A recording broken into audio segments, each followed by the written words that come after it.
Jewelry is so personal, and that's what I think is so lovely about it. It just has such a permanence to it. You can wear it for years on end, and then you can also pass that on to somebody and connect generations. So it speaks of timelessness.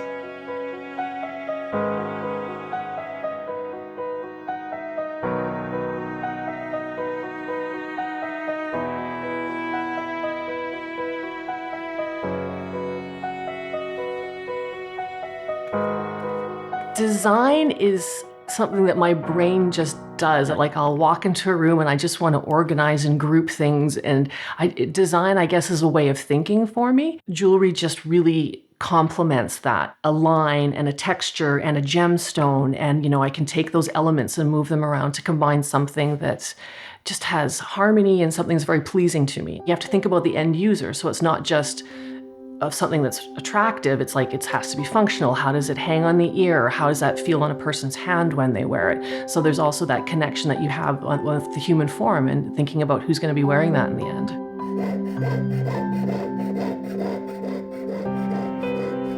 I start making a piece of jewelry first by thinking about it and designing it. And then I sit down at my workbench and start right in on the metal.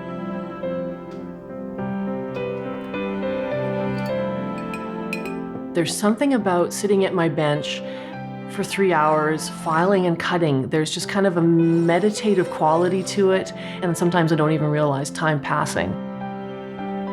And what I find can happen is the piece might not be exactly how it was in my head when I finish it, but sometimes working through a design, you can have these inspirations that can happen while you're working with the metal, and I tend to just follow those until I get the completed piece.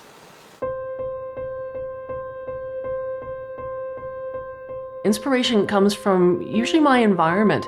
Sometimes it's nature, whether it's the shape of a leaf, and sometimes it's even just the shape of a gemstone. I'll buy an interesting gemstone and it's a different shape. Inspiration can come from a lot of different areas. I'm just always trying to be open to it.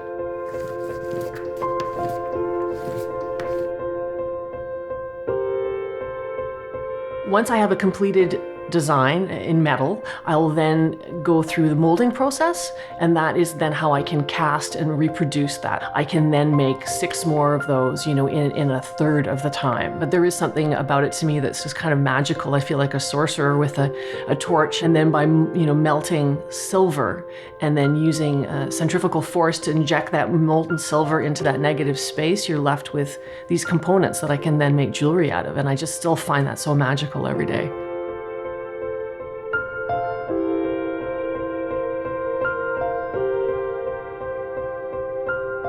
To think about where my jewelry travels to, or who's wearing it, or who's giving it as gifts. I still remember the first time I saw a piece of jewelry that I had made on someone that I didn't know. That still gives me a thrill every time I see it.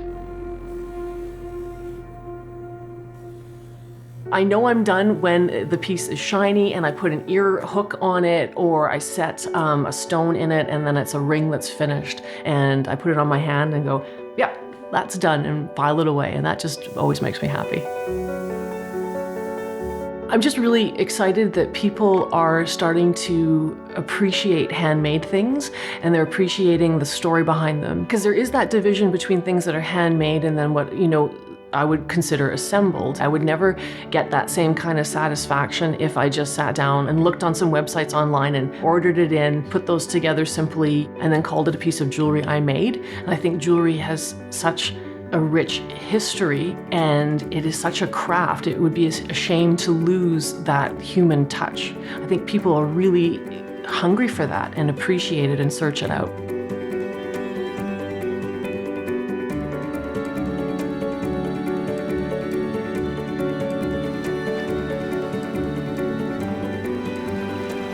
I think the people that make a living out of that is just, you cannot stop it from happening. It's the true act of creation, I think, is what that is. When you know that you've done every step along the way, it's just very satisfying, and I couldn't imagine doing it any other way.